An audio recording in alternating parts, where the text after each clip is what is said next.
A few weeks ago, the Italian company Piaggio Aerospace presented its future Avanti, Next, Together for the Future.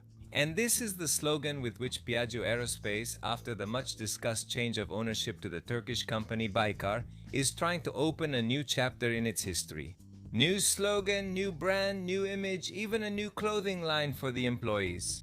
But even more importantly, the Ligurian company is debuting the new P180 Avanti NX, the latest evolution of its iconic aircraft. So, the presentation of the new aircraft is not just an image makeover. It marks an attempt to relaunch a historic platform in Italian aeronautics, and to bring it back to the center of a broader industrial strategy which looks at the civil market, the executive market, but also at government and military applications, which after all is the core business of Baykar, which together with Leonardo is about to bring its Italian-Turkish TB3 drones to the Italian market, but above all on the flight deck of the Navy's ships. To understand where this news fits in, and before we look at it in detail for what little we can know at this moment, let's take a step back. And let's look together at the story of Piaggio Aerospace, an important Italian brand, but one that perhaps hasn't had all the luck it deserved. Although the company was founded by Rinaldo Piaggio back in 1884, Piaggio's aeronautical history began in 1916. And during the 20th century it consolidated until the production of the P108, the only Italian heavy bomber of World War II. In 1964 the separation occurred between the scooter division, which remained with Piaggio NC,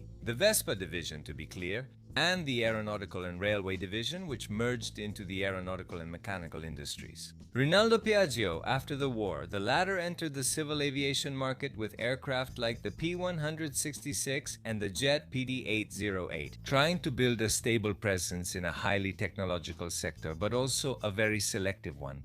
The turning point came in 1986 when Piaggio introduced a modern and innovative aircraft, the P180 Avanti, a sleek executive plane that was very unique for the market at the time.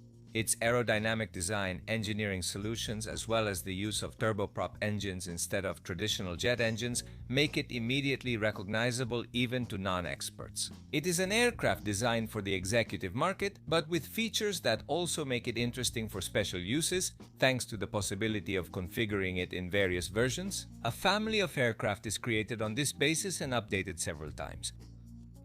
Developed specifically for our Air Force as a multi-crew training aircraft with the designation WC-180C.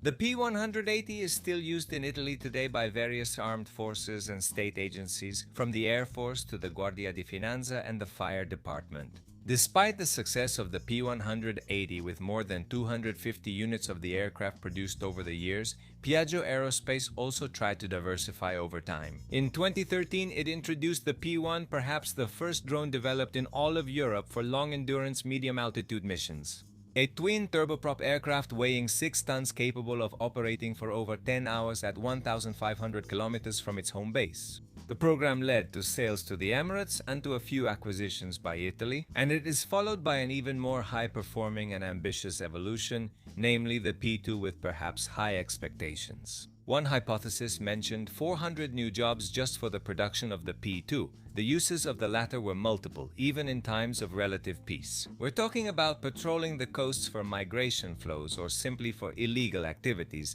as well as prevention and support in case of natural disasters. For defense, ESM and anti-submarine capabilities were added, with the possibility of easily adding sensors and weapons. As a side note, Marco Crespiatico points out to us that the P2 had been compared to the Eurodrone project, which we have already talked to you about. In the initial phase, although smaller, the P2 seemed to have a few tricks up its sleeve, including the more advanced stage of design, which would have allowed it to enter service within a few years. In 2015, the MPA is also presented a multi-role patrol aircraft, a maritime patrol and intelligence aircraft derived from the P180 designed to be larger and more powerful, as well as compatible with the P1 drone. But the story of Piaggio, I might add, has not been a success. Quite the opposite. Unfortunately, the company ran into the reality of the market and in the end things didn't work out. So let's see what has changed before we continue. However, I remind you that this educational project in the field of defense and beyond is possible thanks to you. Leave a like, share this video, and let us know in the comments below what you think. If you do this, you'll allow us to bring you more and more content.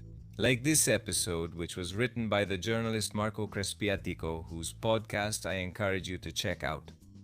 As we were saying, on the corporate level, the trajectory is unfortunately much more troubled than the technical one. The company became Piaggio Aerospace in 2014 and went through various changes in ownership, including the period with Piero Ferrari and the one with the Emirati fund Mubadala. Despite the good results, in 2018 special administration was imposed, but the company did not stop its operations. And it also inaugurated the new plant in Villanova d'Albenga, replacing the historic facility in Finale Ligure. Despite financial difficulties, in 2023, Piaggio Aerospace recorded an order volume of 556 million euros, including 17 modernized P180 Avanti Evo aircraft. 2025 is a crucial year for the company. On June 30, the sale of Piaggio Aerospace to the Turkish company Baykar Technologies is officially completed, following the announcement in December 2024. If anyone is wondering, no, Leonardo did not show any interest in the company. Baykar is one of the strongest names in the military drone sector, with a turnover of $2.5 billion and an export share of 88%. In addition to contracts in 37 countries, this explains why the acquisition of Piaggio Aerospace should not be seen only as a commercial operation, but as a possible integration between complementary skills. On one hand, the Italian tradition in aeronautical design and support, on the other, the Turkish experience with drones, as well as, let's be clear, access to suppliers and an international client portfolio. Well, having said all this, let's go back to the announcement we started with. Do you remember a few minutes ago the new P180 Avanti MX, which stands for Next Generation? On the technical side, there isn't much information available yet. During the official presentation on March 5th, it will be introduced. It was generally mentioned that the work done on the NX aims to improve efficiency, performance, and the quality of the interiors.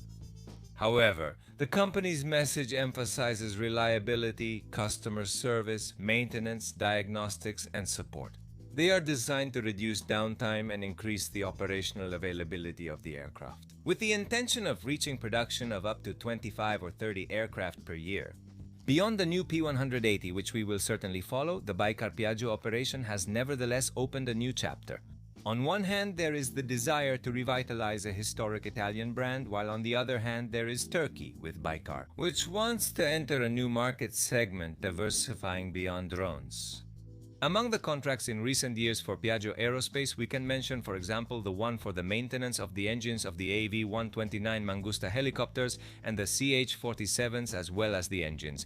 Rolls-Royce Viper MB339. And let's also remember that, as mentioned earlier, Piaggio Aerospace has had experience in the world of drones.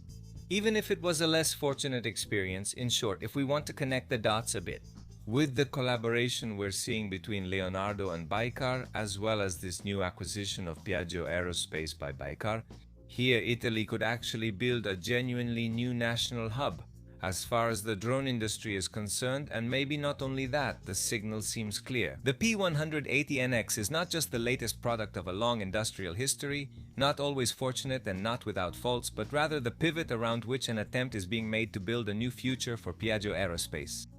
Lastly, Marco Crespiatico touches on an important point often mentioned, sorry for the repetition, by many of you regarding competition in the Mediterranean. With rising collaborations between Italian and Turkish companies, we might reach a point where porti tra Italia e Turchia, a move toward mutual respect over influence in the Mediterranean. Or rather, more consolidated, stronger relations, a bond such that any possible competition, which is often mentioned, does not somehow become undesirable. An olive branch to leave you with. Let me know what you think about it. That's all for today. I thank the subscribers and everyone who supports us and allows us to have this analysis like this one by Marco Crespiatico, which I remind you can find in the first comment, along with the sources, also his podcast. See you soon here on Gens Italia with more news.